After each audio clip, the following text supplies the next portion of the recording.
Okay, it's Harsanyi time, everybody. Mr. David Harsanyi joins us now from the DC metro area. He is a writer, senior writer at National Review. And David, thank you so much for making the time as always, man. Good to see you. Good to see you. Thanks for having me. So I've been talking a bit about this, and I'm really appreciative of your most recent column in National Review, in which you say the lockdowns are now a scandal. I'm not going to let this go, and I get the sense you're not either. The amount of lying and fraudulence from politicians, from journalists, from health experts, from people that are so concerned about life and protecting us from COVID. Was it just all a scam? Well, what's going on? Yeah, I mean, I think it was a scam to some extent. I think initially when we tried to flatten the curve, that made some sense. I think there was a rational argument for that. But then that soon and quickly deteriorated into, you can't buy cucumber seeds in this part of Walmart, and if you do, you're murdering, your grandparents, and you're a part of a death cult. And that happened pretty quickly. In my piece, I relay a story, of a kid who committed suicide near where I live, and no one could go to a funeral. They had to sit in a parking lot in their cars, and yet people can march because our politicians have decided that the rules don't apply to them, or that their cause is more righteous than some person who wants to save his business and his life's work and his family. I find that unconscionable, and I think that not a single politician I can think of has shut down one of these protests. The mayor of New York threatened yeshiva kids, a dozen boys learning in a room with I forget how he threatened them, but with arrest maybe, and yet then welcomes people to come march in the thousands in the streets, even though there's also rioting and murder going on. 2 cops were shot yesterday, I think, in Brooklyn. Yeah. I mean, it's unconscionable. So I mean, here's an example of what I'm going to show you. There's a woman, and she's got almost 80,000 Twitter followers. She's a professor and a doctor of infectious disease and epidemiology. And, she's gotten a lot of followers because she's been one of these people who's saying, stay home, protect the frontline responders, don't go out, like COVID is out there. She's one of those people. And I could not believe this. She actually wrote this last night. I usually don't go after, she's not a civilian. She's a blue check and she's got a following, but I usually don't go after people. I don't, but this one, I just couldn't handle it. On Twitter, she responded to people, why aren't you yelling about these protesters? I'm asked. Yes, I'm worried about them. But if you see no difference between people protesting for their ability to get a haircut during a pandemic versus fighting against being murdered by police, I can't help you. I don't believe I don't believe it's possible that she's that much of a blanking moron. I don't think that's possible, but why would anyone write something so transparent? I mean, it's beyond stupid. I can't imagine it. People aren't protesting because of haircuts, you idiots. But this is what they say. Nor are they protesting to save their lives. The chances of being shot as a black man by a police officer is minuscule. I'm not saying that doesn't excuse the murder of a black man by a police officer, and it happens sometimes. But the idea that if you don't march now, you're going to be shot down is stupid scaremongering. And people didn't want to go out and just get haircuts. And even if that's what they wanted to do, it's really none of her business, frankly. But they wanted to save their businesses. They wanted to have human interaction. They wanted to go out and live their lives. And if you're telling me that risk, their argument was that doing that essentially was murder. So you're saying that this march now is not essentially murder, or is it still essentially murder but worth it? Because I don't understand the argument. What I do understand is that one of the two can't be real, right? They can't either they weren't serious before, or they're not serious now. Maybe they weren't serious both times, but something is off. And she's not the only one making that argument. I see New York Times, columnists saying, you have to grapple with this. This is really important, not like what you believe. Well, maybe I think abortion is really important. Maybe I want to march on that. Maybe I think, hundreds of thousands of innocent lives are being lost every year. But do you think that they would have said, oh, yeah, sure, express yourself? No, they wouldn't have said that. They would have said I was in a death cult. David, I assume. I started out the show, and we're speaking to David Harsanyi, everybody of National Review. I started out the show saying we're at a point now where the people who are supposed to be representing arguments of the other side, the left, Democrats, progressives, whatever people want to call them, but I mean the ones that are supposed to be that we all can look at and say, okay, what is the argument that they're making? Let's not talk about the Twitter trolls and crazy people running around or whatever. Let's talk about what they're not rational. I mean, there's no explanation that a governor can offer that is reasonable or rational as to why a week ago they were saying you can't go to church, but now you can march thousands deep in New York, in D.C., and dozens of cities across the country. The only reason is political correctness is such a powerful tool right now that it matters more to governors than the economy and people feeding themselves. There is no other reason. Well, it's like moving people 100 yards away from Lafayette Park, right, is the Tiananmen Square of today, apparently, from what I see going on online. Now, I think that was excessive, but these same people a week ago were arguing that we should shut down every church in the United States, and that's just fine because of coronavirus deaths. Well, if you can do something like that for 100,000 deaths, why can't you do it for the 60 or the 50 or the 30,000 deaths before? I mean, governors were acting like dictators. There's no legislature debating this. There's no media debating this. They simply shut you down. So to me, that's authoritarian, right? I mean, that's basically the definition of authoritarian. People think authoritarians come into power through coups. No, they come into power through emergencies. I'm not saying that this is the Third Reich here or anything like that, but I am saying that they use this emergency to essentially let governors do whatever they wanted and act like dictators. And that's fine with everyone. And then when Trump, they move people out of a park, again, I think excessive. Right away, we're living in a fascist regime. It's so irrational and over the top and ridiculous that I don't know how you argue with these people. I just want to quickly say also that, you make a great point about the irrationality of their arguments. It's because they're basically taking the framework of a religion, it's an emotion-based religion. You see in Bethesda, Maryland, bunch of people on their knees begging for forgiveness for being born white. It's just vapid, Yeah, I don't. I totally agree. I was going to ask you about that next. So you read my mind about what's going on with this.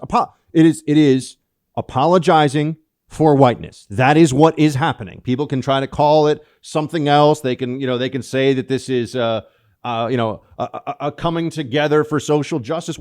People are apologizing for being white, and that is happening. I'm just describing the facts as they are occurring in this country. And I think that there's also this, we all have to say, why do I have to always, I said this earlier in the show, to always say, look, racism is bad, police violence is bad.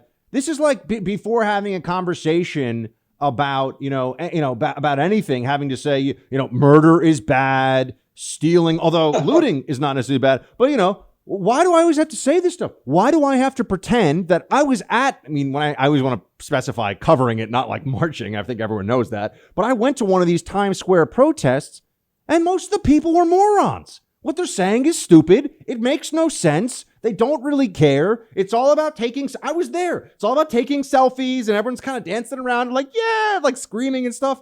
Why do I have to take them seriously? They're allowed to do it. Fine. That's the First Amendment. My First Amendment says a lot of them are morons. Almost all of them from what I could see. Why can't I say that? You can say it. Well, problem is, of course, I might get in trouble, right? But that's, I can technically say it, but can I really? People in trouble, but I have zero reason to apologize for the color I was born. That doesn't define me, who I am. Doesn't define what I think.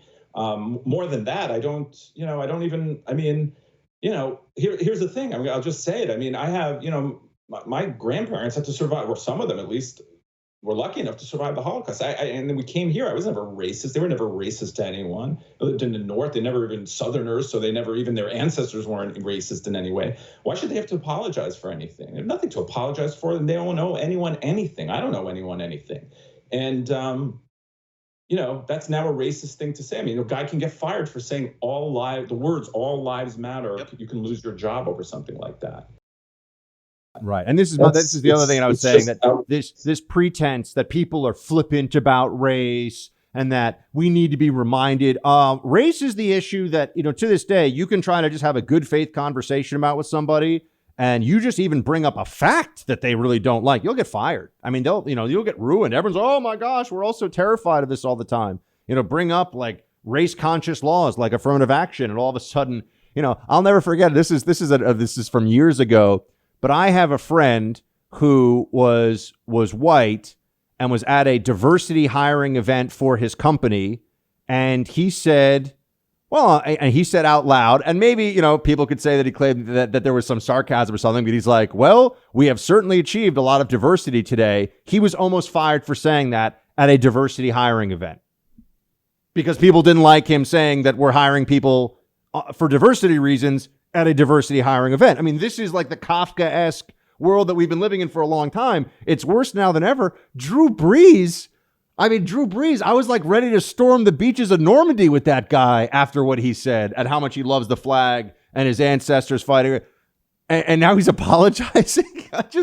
David, these people have lost, like the Washington Post, the New York Times, these people have lost their minds. I don't know what else to say. And you make a great point, by the way, about how we have to clear our throats every time we talk about this. Obviously racism is bad, and I think racism is bad, and I do obviously think that. But when you're clearing your throat in that, or you have to like always preface everything you say by that, you're almost taking ownership of it in a way, right? Yes.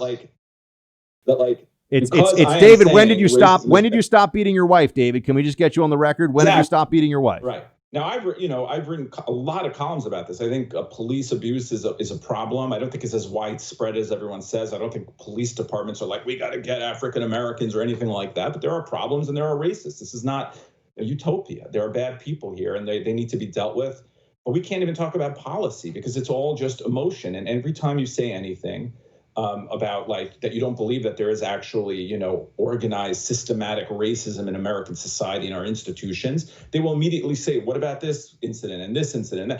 It's like me saying, there's institutional anti-Semitism merely because there's acts of anti-Semitism around. I don't think that that's true.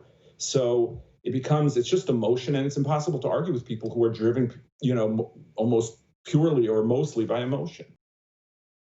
I mean, I've seen people that, the arguments they're putting forward, I know, it troubles me because it really does seem like you mentioned religion, it seems like cult brainwashing that's going on, but on a mass scale.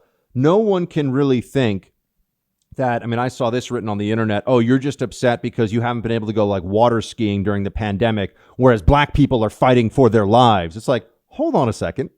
Black people have been terribly affected by the lockdown too. You break down these. I see these arguments, and you say, "Is there? It's just is like wanton stupidity and like the big serious journos." I think Jake Tapper is the biggest fraud in the media because he pretends to be a journo in a way that is still like it's just a joke. But there's so many of them at CNN, Cuomo and all the rest of them. Cuomo's come back from his 2 homes in the Hamptons to talk about how woke he is and how this is about justice. They're going to practically fry the guy that killed George Floyd. What else are they going to do? He's going to prison forever. Okay? What? They not immediately, but they charged him with murder. Like, there is justice, right? They keep saying no justice. I'm like, I don't know. Do you want a summary execution? Yeah. Obviously, I think he's a bad guy, and I think that was murder, and I think he's going to pay the price unless they overcharge him and a jury can't convict. But it's a different argument. I don't know if you're familiar, and I've brought it up before on the show. I wrote about it years ago at The Hill, and it actually is one of these times where like I had all these people on the left who were actually the tennis star James Blake reached out to me and was like, that was a really good piece, and it was about a guy named Daniel Shaver in Arizona. You remember this case? He's in the hallway. Someone said that he had a gun. It was actually a BB gun. He didn't have anything on him. He didn't have anything illegal. And there are 2 cops with long guns looking at him in a hallway. He is literally crawling and groveling, saying, please don't shoot me. Please don't shoot me. But they made him cross his legs and crawl toward them in a way. I don't think I'd be able to do that now without guns trained on me. And he clearly reached because his didn't want to be, exposing his butt and his his genitalia to the cops. So he pulled his pants up a little bit as he's groveling on the ground, begging for, and he just wasted him. And there were no protests. There's a white guy with a trucker hat on. It's like, what? There were no protests. There were no riots. But this just goes to, they say if he, meaning George Floyd, were white, he'd still be alive. False. That's a lie. We don't know that. It's just not true. We don't know that. Yeah. I mean, listen, it would have been let me put it this way. I think there's a problem with allowing these protests to go on, especially because other people aren't allowed to do anything. But if they were just peaceful protests, that would be fine. But then on top of that, you have looting. And if Tom Cotton says, hey, we need to follow the law and send in. Wait, hold on, David. Can we pause for once? I want to come back on this. Can we? We're going to talk about Tom Cotton's editorial because we've been talking about this too. David Harsanyi, National Review, Flip Sides.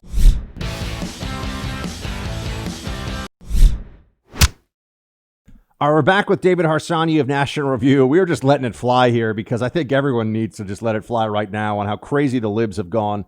But David, tell everybody about your take on. So Cotton has an editorial, Senator Cotton, editorial published.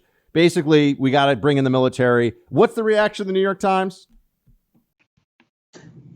Well, basically, you have, let me just take a step back and quickly say the edit page exists. I worked on an edit page, and it exists to give views of people in the community and opposing views to things that are said in the paper and by other people on the editorial board. Tom Cotton is a senator, and his position, which is shared by 53 or 8% of Americans, 37% of African Americans, is that you should bring in the military to bring order to the cities that are being looted and destroyed by mobs.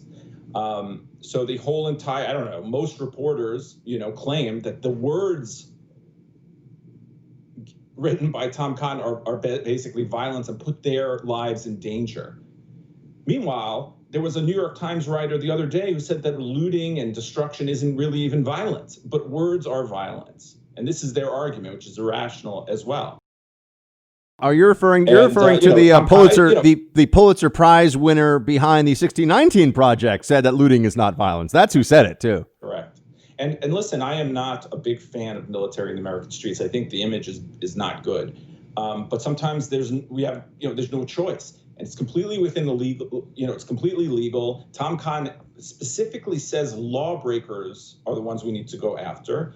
And yet they just ignore it and they pretend like this is some assault on African Americans when it's to protect property in cities that are often owned by African Americans and businesses that are being destroyed and communities that are being destroyed. So you could disagree with it, but to say it shouldn't exist, I wrote this on Twitter, and I think it's true. It's probably an exaggeration or stereotype. I think we've created a generation that can't even live with the idea that someone disagrees with them. They have to police the social media. They have to try to get cancel people who say things that they don't like, and then they try to.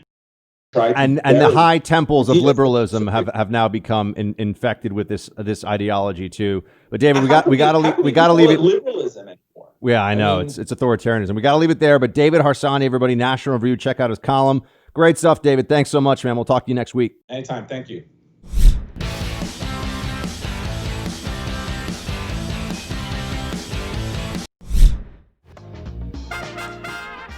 All right, roll call time. I just want to say first, though, producer Mark, how is our new Team Buck voicemail box coming along? Oh, it's just going great. I had so much fun listening to the messages. There we go. Producer Mark is our first line of review.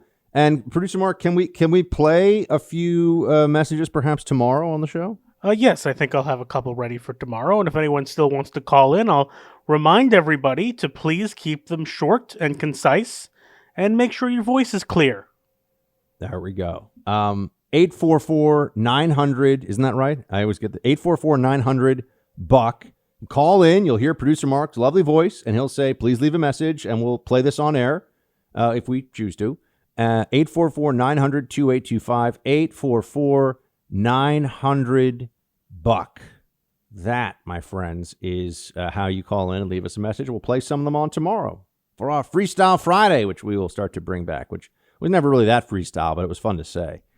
And obviously, if you want to just write in, teambuck@iheartmedia.com is the email, or facebook.com/BuckSexton.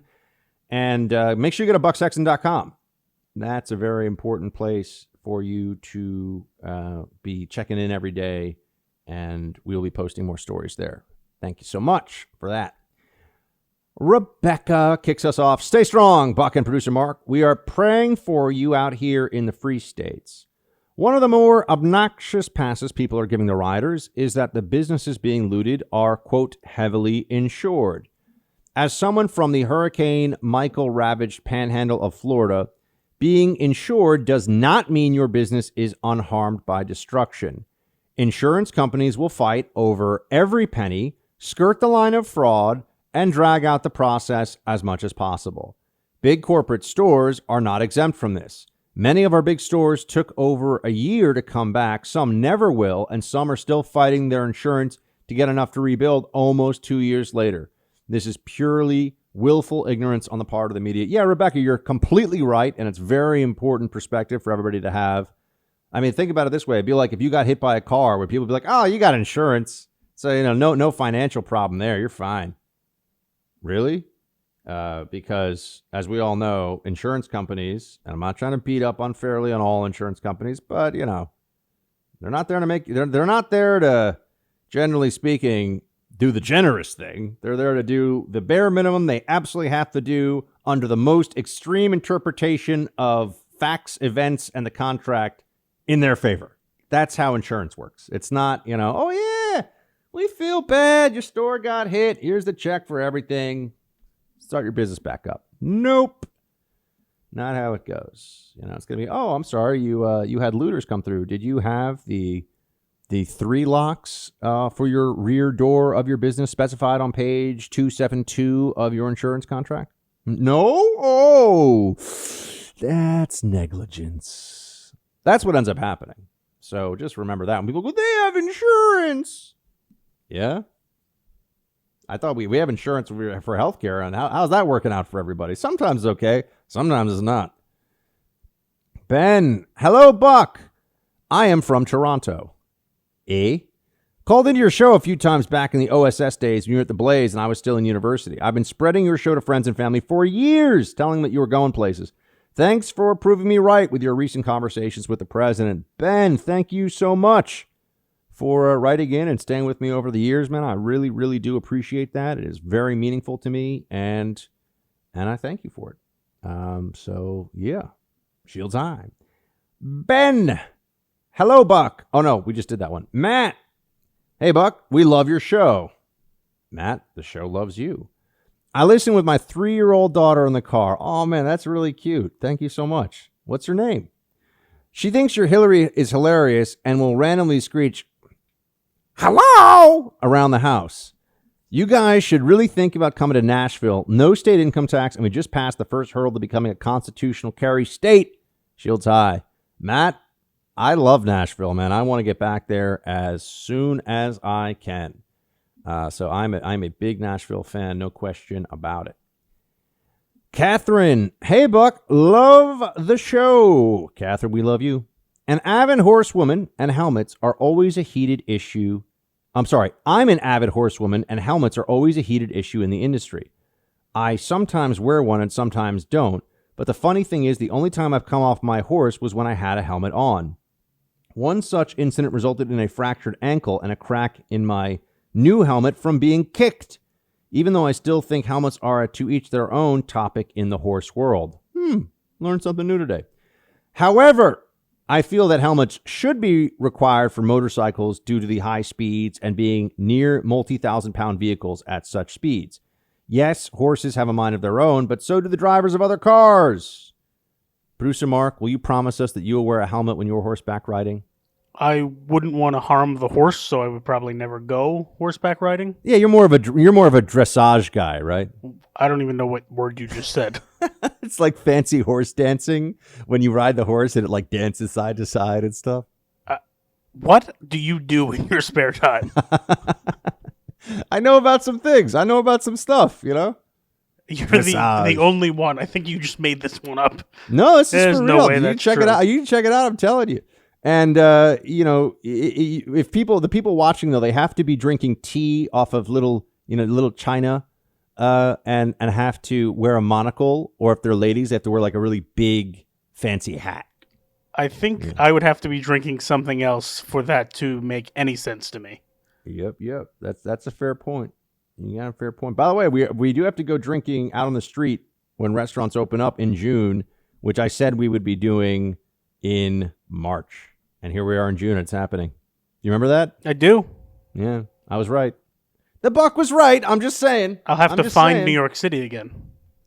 I'm sorry? I'll have to find New York City.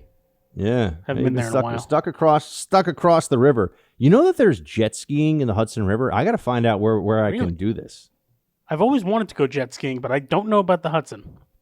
I feel like it's probably completely booked up. I would definitely do it. It'd be so much fun. Go check that out.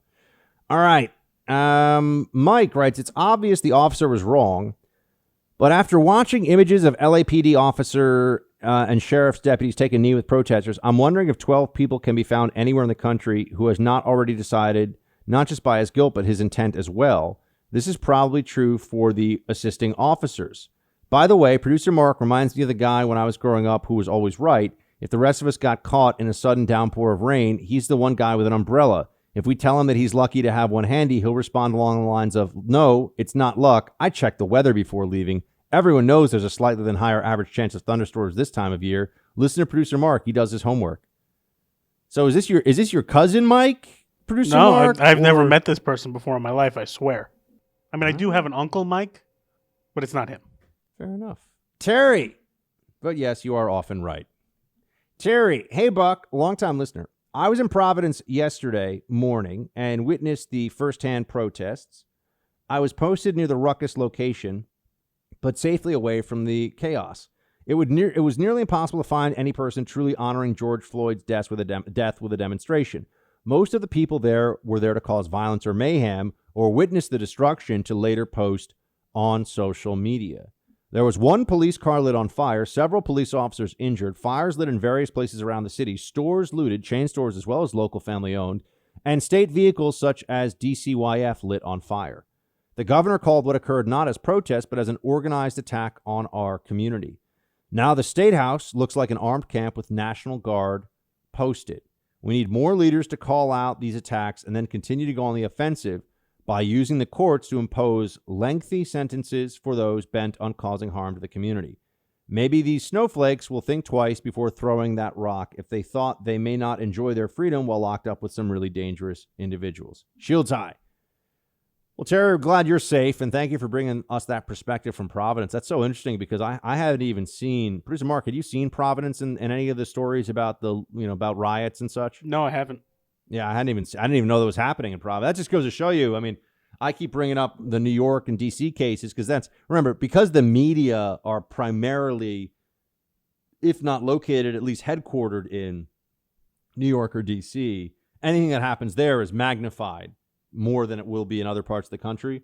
But I know there are places, lots of places that have protests and things going on that turn into riots and looting very, very quickly. So, yeah. Just stay safe, man. I mean, I'm worried. I'm still worried every day that one of these incidents is just going to get out of control, and there's going to be violence that turns into we're going to be counting bodies. That's my real concern because this stuff cannot continue as is. And I would be more willing to think that this will just fade out if people had lives to go back to, but they don't. People aren't working. People aren't going to restaurants. They aren't seeing friends. And so the protest is like the most exciting thing going in all of these cities and towns across the country, right? The most action. And you get to be around a ton of people and have no social distancing scolding from the elites, right? You get all of a sudden the social distancing rules don't matter. Oh, well, that's a nice added benefit, isn't it? Thomas, Buck, your show has been consistently great during these chaotic times. Keep up the good work. All things considered, I think President Trump should make a public announcement that the national emergency is officially dead. This will bring an end to the illegal lockdowns and overreaches of the state and local politicians and get everyone focused on reviving the economy. The silly mask violations and idiotic local policies, fines, and citations can abruptly end, and people can regain their sanity. Government at all levels has demonstrated exactly why our U.S. Constitution is written as it is, and that these politicians and bureaucrats can never be trusted with the fate of society.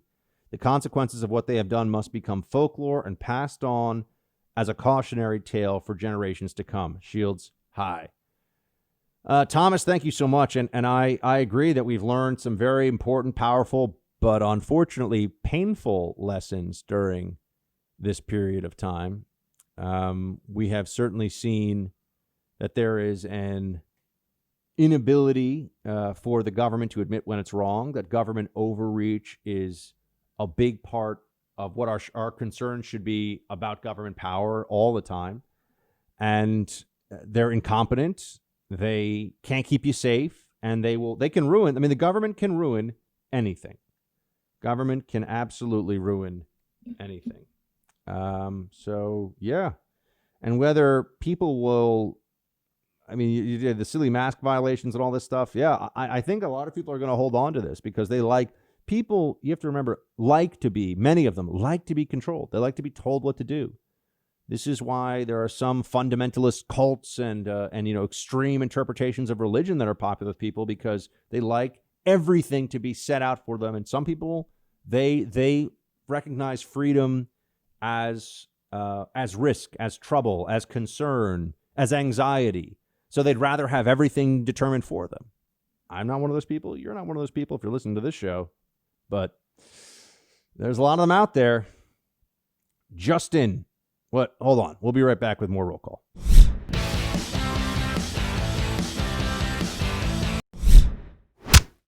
More Roll Call brought to you by Justin Buck, Shields High. Relatively new listener here and love your stuff. Hey, welcome to Team Buck, Justin. Thank you so much. I very much support President Trump and would love to see him get reelected. That said, my perception is that he is struggling to find the right language to strike with the American people regarding these protests and stemming from that racism in general. I think he has made tremendous inroads with African Americans through his actions prior to this situation, and now fear he is potentially wasting all of that effort and potentially throwing away the election. Why doesn't he right now compassionately address the nation and take strong action, immediately set up a commission to investigate racial injustices and set up 2 other separate commissions and police brutality and minority economic suppression, and then redouble his efforts to further engage their community? I really think he's wasting an opportunity to help them and engage in much needed reform for them and thereby win much more of their and other minority support. Justin, very excellent analysis and some very important questions raised. I think that you have to remember that the people that are claiming that Trump, they want action from Trump would not give him credit for actions no matter what he would do, and also would not work with him on this and would criticize him for anything that he tried to do in this regard. You see this with Republicans, and you've seen it for a long time. Outreach to the African-American community by Republican politicians is always mocked, ridiculed, maligned, and people, on the left and the Democrats will say that it's insincere. So while your ideas are sound, Justin, I don't think it would have the intended effect because the left won't allow it to. James writes, Buck, I've been seeing this from liberals calling Trump a coward. Those who cry Trump's a coward because the Secret Service made him go into a bunker are the same ones who have been at home for 3 months hiding from a virus. Shields high from WGY Albany. James, you're a smart man. Thanks for writing in.